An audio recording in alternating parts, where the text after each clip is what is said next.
आप देख रहे हैं अनहोनी। अनहोनी में आज की कहानी हमारे साथ शेयर की है उत्तम जी ने। तो चलिए बढ़ते हैं आज की इस कहानी की ओर। रात के 11 बज रहे थे। मेरी बाइक पूरी रफ्तार से रास्ते पर आगे बढ़े जा रही थी। रास्ता पूरी तरह से वीरान और खामोशी में डूबा हुआ था, जिस कारण दूर दूर तक मुझे पूरे रास्ते पर मेरे अलावा कोई इंसान तो दूर, जानवर तलक भी दिखाई नहीं पड़ रहा था। हमारे गांव में रात के 11 बजना यानी कि आधी रात, तो आधी रात को कौन अपने घर से बाहर निकलेगा। दरअसल मैं काम से अपने घर जा रहा हूँ। वैसे तो मेरी छुट्टी रोज 9 बजे तक हो जाती है, मगर आज काम ज़्यादा होने के चलते मुझे काफ़ी लेट हो गया। जहाँ मैं काम करता हूँ वहाँ से मुझे घर जाने में बाइक चलाकर आधे घंटे का समय लगता है, तो मुझे अभी आधा घंटा बाइक चलाना पड़ेगा। कुछ देर बाइक चलाने के बाद मैं गांव के कच्चे रास्ते पर पहुंचा, जहां का नज़ारा और भी ज़्यादा वीरान था। उस रास्ते पर इतना घना अंधेरा छाया हुआ था कि मेरी बाइक की रोशनी भी उस अंधेरे के सामने काफ़ी कम पड़ रही थी।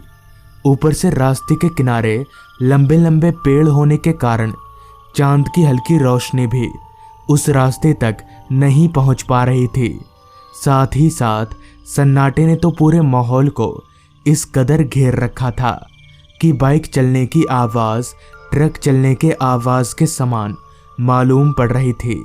साथ ही साथ मुझे ये भी डर लग रहा था कि कहीं कोई जंगली जानवर मुझ पर हमला न कर दे, क्योंकि रात के वक्त जंगली जानवर काफ़ी आक्रामक हो जाते हैं। खैर, इतने वीरान रास्ते को देखकर मैंने अपनी बाइक की रफ्तार थोड़ी और बढ़ा दी। बीच बीच में आ रही रात कीड़ों की आवाज़ें इस माहौल को और भी ज़्यादा सुनसान बना रही थी। अभी मैं आगे बढ़ ही रहा था कि तभी मुझे रास्ते के बीचों बीच एक बच्चा खड़ा हुआ दिखा। तो उस बच्चे को अचानक रास्ते के बीच में खड़ा देख मैंने झट से ब्रेक दबाकर बाइक रोक ली और उस बच्चे से कहा, क्या बात है बेटा, तुम इतनी रात गए रास्ते के बीचों बीच क्या कर रहे हो? इस पर उस बच्चे ने जवाब दिया, वो मुझे आगे जाना है, आप मुझे आगे छोड़ देंगे? इस पर मैंने कहा, हाँ क्यों नहीं, आओ बैठो। मेरे इतना बोलते ही वो बच्चा मेरी बाइक पर चढ़कर बैठ गया और हम आगे बढ़ने लगे। अब रात काफ़ी हो गई थी। अभी हम आगे बढ़ ही रहे थे कि तभी मेरी बाइक का वज़न काफ़ी बढ़ गया। मगर ऐसा कैसे हो सकता है? अचानक बाइक का वज़न कैसे बढ़ सकता है? कि तभी जब मैंने लुकिंग ग्लास से पीछे देखा तो मेरे होश उड़ गए और मेरा पूरा शरीर ज़ोर ज़ोर से कांपने लगा, क्योंकि अब मेरे पीछे कोई बच्चा नहीं बल्कि अब एक काफ़ी बड़ा शैतान बैठा हुआ था। उस शैतान का चेहरा मौत से भी ज़्यादा डरावना था। अब मुझे लगने लगा था कि वो शैतान मुझे मार डालेगा। मैं एक जिंदा लाश की तरह बाइक चलाए जा रहा था कि तभी मुझे रास्ते के किनारे एक छोटा सा मंदिर दिखा।